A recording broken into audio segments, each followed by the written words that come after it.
Hello तो आज everyone, हम कुछ welcome back two important the channel. तो अगर आप step by step spoken English सीखना चाहते हैं तो वीडियो आपके लिए। हम इस इंग्लिश सीरीज में आपको कुछ इंपॉर्टेंट वोकैब और उसके एग्जांपल के साथ बताएंगे ताकि बिगिनर्स भी आसानी से इस इंग्लिश को समझ सकें और बोल सकें। तो वीडियो को शुरू से लेकर अंत तक जरूर देखिएगा क्योंकि आज का टॉपिक बहुत ही महत्वपूर्ण है। क्योंकि आज के टॉपिक में आप अगर अच्छे से सीख लिए तो आपका स्पोकन इंग्लिश में कहीं दिक्कत नहीं जाने वाली है। तो चलिए हम समय को न बर्बाद करते हुए वीडियो को स्टार्ट करते हैं।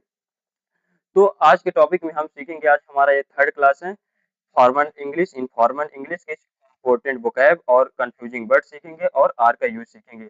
अगर आप पिछली वीडियो ना देखे हैं तो वो वीडियो देख लीजिएगा क्योंकि ये वो वीडियो आप देख लेंगे तो ये वीडियो आपको समझने में बहुत ही आसानी होगी। तो हम बात करते हैं इनफॉर्मल इंग्लिश की। इनफॉर्मल इंग्लिश में बात करते हैं तो सबसे पहले एक एग्जांपल देते हैं। मान लीजिए आप किसी से कुछ मांग रहे हैं, ठीक है, दोस्तों से या फिर अपने फैमिली वाले से। तो आप उसमें इनफॉर्मल इंग्लिश का यूज करेंगे। जैसे एग्जांपल के लिए आप किसी से उसका लैपटॉप मांग रहे हैं, ठीक है, तो इंग्लिश में से कैसे बोलेंगे? Give me a laptop please, या फिर give me a laptop bro, ये बोल सकते हैं, ठीक है। या फिर गिव मी अ पेन ब्रो, ये भाई एक पेन देना, इसका हिंदी मतलब होता है कि भाई एक पेन देना। और वो देगा मतलब उसका रिस्पॉन्स क्या आएगा? टेक इट, मतलब ये ले, मर जाए, ले ये ले। अगर आप थर्ड नंबर, अगर आप किसी से पूछते हैं उसका नाम तो कैसे पूछेंगे इंग्लिश में? तो उसका होगा what is your name. What is your name, वो अपना नाम बता देगा, ठीक है। जब आप किसी को अपने फैमिली में या फिर अपने दोस्तों फ्रेंड को बोलते होंगे बैठ जाओ, तो आप इंग्लिश में इसे कैसे बोलेंगे? इसे इंग्लिश में बोलेंगे सिट डाउन, क्या सिट डाउन, तो बोलेगा थैंक्स, ठीक है। अब बात करते हैं फॉर्मल इंग्लिश की। फॉर्मल इंग्लिश मतलब जैसे प्रोफेशनल हो गया, ठीक है, कंपनी में और विदेशों में जैसे बोलते हैं उसमें फॉर्मल इंग्लिश आती है। और फॉर्मल इंग्लिश में जब आप किसी से कुछ मांगते हैं, ठीक है, तब उसमें आप वुड आई हैव का यूज करते हैं, क्या वुड आई हैव का यूज करते हैं। जैसे would I have a pen please, ठीक है, would I have a laptop please, would I have a your mobile please. इस तरह का मतलब इसका हिंदी मीनिंग निकलता है, क्या मुझे एक पेन मिल सकती है? तो उसका पहला रिस्पॉन्स आएगा इंग्लिश में, hey you are, hey you are, ये लीजिए। इंग्लिश में क्या होता है? Hey you are. जब आप किसी से उसका नाम पूछते हैं तो इंग्लिश में कैसे पूछें? Could I know your name please, could I know से आप पूछेंगे, ठीक है, could I know your name please, मतलब आपका नाम क्या है? ये सब फॉर्मल में आता है, ठीक है। फॉर्मल मतलब आपको समझ ही गए होंगे। जब आप किसी को बैठने के लिए कहते हैं फॉर्मल में तो कैसे बोलेंगे इंग्लिश में? Have a seat, have a seat, ये बोलेंगे। तो सामने वाले का रिस्पॉन्स आएगा ये, सो नाइस ऑफ यू, या फिर थैंक यू सो मच, ठीक है।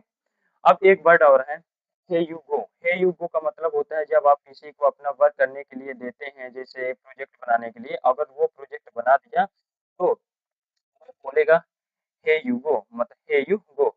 इसका मीनिंग निकलता है हिंदी में ये लो, हो गया। तो हम कुछ इंपॉर्टेंट वोकैब बताने वाले हैं जो अक्सर लोग ये बहुत गलत करते हैं। जैसे स्लीप, स्लीप का मतलब बहुत सारे लोग जानते हैं सोना, बट ये रॉन्ग होता है। स्लीप का मतलब होता है रात में सोना, ठीक है।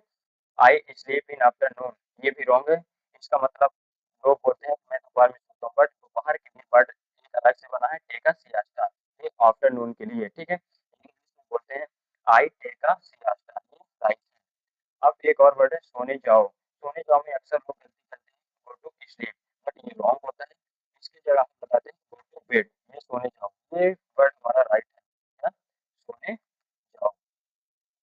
एक इम्पोर्टेंट और वो कहता है यॉन। यॉन यानी होता है जम्हाई। जम्हाई मतलब जैसे मैं फिजिकली बता के बता रहा हूँ, ठीक है।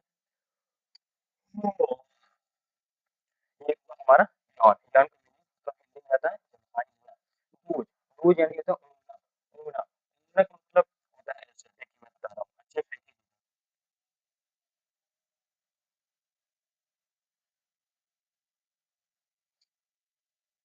ये हो गया दूज। जैसे कॉलेजों में आप स्कूलों में सोते लगते हैं, मतलब इसे दूज करने लगते हैं, तो कॉलेज वाले टीचर आपको बोलते हैं स्टॉप डूजिंग इन द क्लास।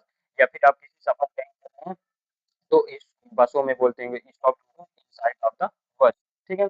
और एक और वर्ड है take a nap. Take a nap का मतलब होता है 10-15 मिनट आराम करना। जैसे आप कहीं मतलब कंपनियों में वर्क कर रहे हैं, ठीक, आपका बॉस आया बोलेगा कि आप बहुत टाइम से मतलब वर्क कर रहे हैं तो टेक अ नैप, मतलब 10-15 मिनट के लिए आप आराम कर लीजिए। इसका मतलब हो जाएगा टेक अ नैप, इंग्लिश में से बोला जाता है, ठीक है। जैसे भाई प्लीज टेक अ नैप, मतलब 10-15 मिनट थोड़ा सा आराम कर लीजिए। अब बात करते हैं कंफ्यूजिंग वर्ड। कंफ्यूजिंग वर्ड क्या होता है? कंफ्यूजिंग वर्ड, कंफ्यूजिंग वर्ड तीन तरीके से होते हैं। सम टाइम, सम टाइम और सम टाइम। ये सम टाइम सम टाइम में थोड़ा-सा डिफरेंट है क्योंकि इसमें स्पेस आता है बट इसमें स्पेस नहीं आता। अब हम स्पेस वाले पे ध्यान देते हैं। सम टाइम, कुछ समय, सम टाइम का मतलब होता है हिंदी में कुछ समय।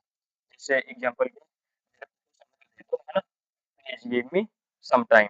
अगर आपको वीडियो समझ में आ रही है तो दोस्तों को शेयर करें और चैनल को सब्सक्राइब करें। अब बात करते हैं सम टाइम। सम टाइम का मतलब होता है हिंदी में कभी तो। क्या? कभी तो। इसका एग्जांपल देते हैं, जैसे आप दोस्तों क्या बोलते हैं कि कभी पार्टी दे दिया करो, है ना? Give me a party some time, ये है ना? Take a walk some time, मतलब कभी तुम नहा लिया करो, है ना? ये होगा। अब बात करते हैं सम टाइम्स। क्या? Some times. सम टाइम्स का हिंदी मतलब होता है कभी कभी। जैसे एग्जांपल, मैं अपने दोस्तों से कभी कभी मिलता हूँ, I sometimes meet my friends. या फिर अपने पापा से मिलता हूँ, I sometimes meet my father. I sometimes go to Indore, मैं इंदौर कभी कभी जाता हूँ। अगर आपके आपके वीडियो समझ में आ रही है ना? अब हिंदी टू इंग्लिश। अब आपको बता देंगे कि हिंदी टू इंग्लिश करना जरूरी है या नहीं है। स्लीप, स्लीप का मतलब होता है रात में सोना, ठीक है? स्लीप ऑन का मतलब होता है अच्छे से सोचना।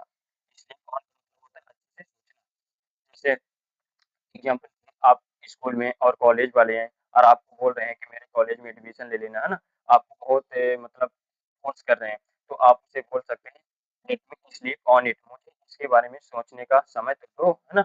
ये हो गया। और एक आता है लेट मी। लेट मी, अब आप समझ गए होंगे, लेट मी का मतलब होता है मुझे ऐसा काम करने दो। लेट मी के बाद फर्स्ट स्टेप हम लगा देंगे, तो जैसे लेट मी स्पीक, मुझे बोलने दो। लेट मी रीड, मुझे पढ़ने दो। लेट मी डू इट, मुझे इसे करने दो। अब बात आती है स्लीपिंग। स्लीप का मतलब होता है बहुत ज़्यादा सोना, ठीक है?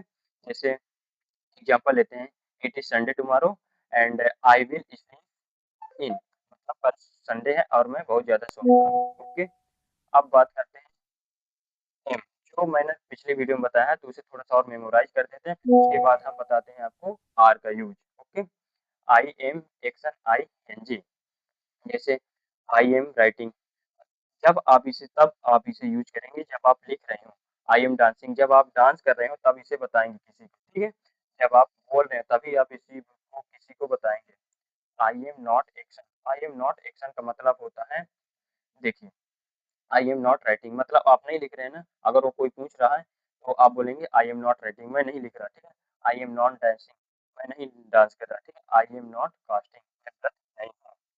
अब बात आते हैं am I action I N G, ठीक है? एम आई इम्प्रूविंग, क्या मैं इम्प्रूव हो रहा हूँ? एम आई काउंटिंग प्रॉपरली, क्या मैं सही से काउंट कर पा रहा हूँ? एम आई लुकिंग लॉ या सैड, है ना? क्या मैं निराश दिख रहा हूँ? Am I not action I N G का यूज, ठीक है? एम आई नॉट स्टडिंग, क्या मैं स्टडी नहीं कर रहा? एम आई नॉट इम्प्रूविंग, क्या मैं इम्प्रूव नहीं हो रहा? है ना? आई होप कि आपको ये वीडियो समझ में आ रही हो। अब बात करते हैं how to use are time word. अब इसमें आप अच्छे से ध्यान दीजिएगा, ठीक है? फोकस के साथ, नहीं तो आपको वीडियो समझ में नहीं आएगी। आर का यूज आप फिर नहीं कर पाएंगे। तो देखिए, टाइम वर्ड पहले आया, doer action I N G, ठीक है? इसका एग्जाम्पल ले लेते हैं, जैसे आर यू स्टडिंग, क्या आप पढ़ाई कर रहे हैं? आर यू गोइंग, क्या आप जा रहे हैं? आर यू इम्प्रूविंग, क्या आप इम्प्रूव हो रहे हैं? बट आप क्वेश्चन तभी पूछ सकते हैं, क्वेश्चन कब पूछते हैं पहले ये बताते हैं, है ना? जब when we don't know, when we don't know, जब आपको ना पता हो, या when we have a doubt, जब आपको डाउट हो तब आप क्वेश्चन पूछते हैं। ओके। इसके अलावा आप क्वेश्चन नहीं पूछ सकते। अब कन्वर्सेशन विथ योर पार्टनर, अब आपके साथ जो कन्वर्सेशन करना है वो सीट प्रोवाइड करना है, जैसे am action I N G. Okay. अगर पूछा कोई, है ना, और आंसर देने के लिए यस में you are action I N G, ठीक है? नो में you are not action I N ji.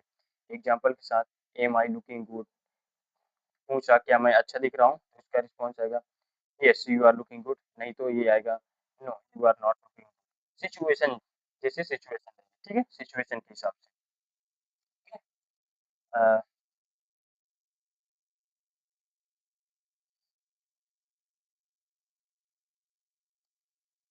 Situation के हिसाब से, ठीक है? जैसे सिचुएशन रहेगी।